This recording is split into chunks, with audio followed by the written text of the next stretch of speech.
ሰላም እንደምን አላችሁ? ይሄንን ቪዲዮ ሰምታችሁ ታውቃላችሁ? አንድ ቪዲዮን አይተን እንመለስ። دكتور أحمد كم دولة؟ 78 دولة سافر. طيب 78 دولة، قلت لك أعطيني دولة واحدة الآن أبغى أسافرها الآن ضروري. أول شيء يجي ببالك أثيوبيا. معقولة؟ ليه طيب إيش السبب؟ والله هذه اثيوبيا اول شيء دوله غريبه لها 5 لغات نعم رسميه. نعم. كل ولايه تواريخ عادات تختلف عن الولايات الثانيه.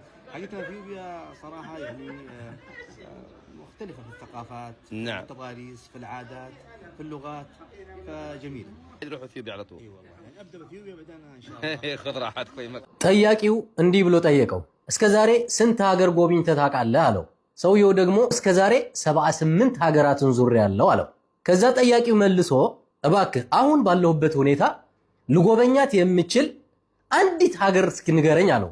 ሰውየው ከ78 ሀገራት ውስጥ ኢትዮጵያ ብሎ መለሰለት። የጠየቀው ሰውዬ በጣም ተገርሟል፣ እንደ መሳቅም ብሏል። እንዴት ከነዚህ ሁሉ ሀገራት ኢትዮጵያን ልትመርጥልኝ ቻልክ አለው። ኢትዮጵያ እጅግ በጣም ውብ ሀገር ናት። በቋንቋቸው፣ በባህላቸው፣ ባለባበሳቸው፣ በሁሉ ነገራቸው እጅግ በጣም ደስ የሚሉ ህዝቦች ናቸው። እጅግ በጣም ደስ የምትል ሀገር ናት ብሎ መለሰለት። ይህ እያለ ያለው 78 ሀገራትን የጎበኘ ሳውዳዊ ዜጋ ነው። ሀገሩን የሚወድ ሁሉ ይህንን ቪዲዮ ላይክ ያድርገው።